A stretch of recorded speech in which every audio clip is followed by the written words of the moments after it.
আসসালামু আলাইকুম প্রিয় ফুটবল ফ্যান্স। স্পেনিশ সুপার কাপের ফাইনালে চিরপ্রতিদ্বন্দ্বী বার্সেলোনার কাছে ৩-২ গোলে ব্যবধানে হেরেছে রিয়াল মাদ্রিদ।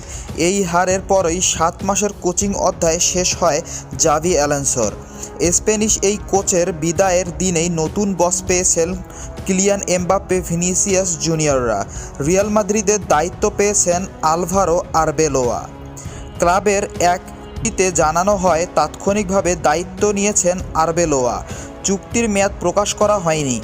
আলোনসোর সঙ্গে পারস্পরিক সমঝোতায় বিচ্ছেদের কথা জানিয়ে রিয়াল ক্লাবের এক কিংবদন্তি হিসেবে সম্মানও জানায়।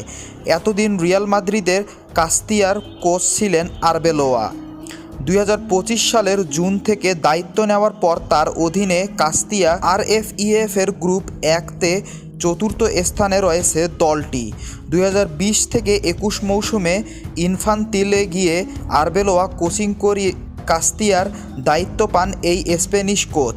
সেখান থেকেই এবার সরাসরি প্রথম দলে পদোন্নতি হয় তার।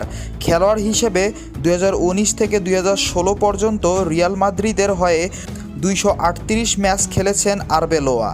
জিতেছেন 2টি স্প্যানিশ লিগসহ 8টি শিরোপা।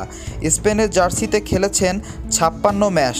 ছিলেন 2010 বিশ্বকাপ ও 2008 ও 12 ইউরোজয়ী দলে। কৌশলগতভাবে আরবেলোয়া ফুটবল দর্শন ফরমেশন হচ্ছে 4-3-3। তাই হাই প্রেসিং, আক্রমণাত্মক অবস্থান ও ম্যাচ জুড়ে তার ফুটবলের মূল ভিত্তি।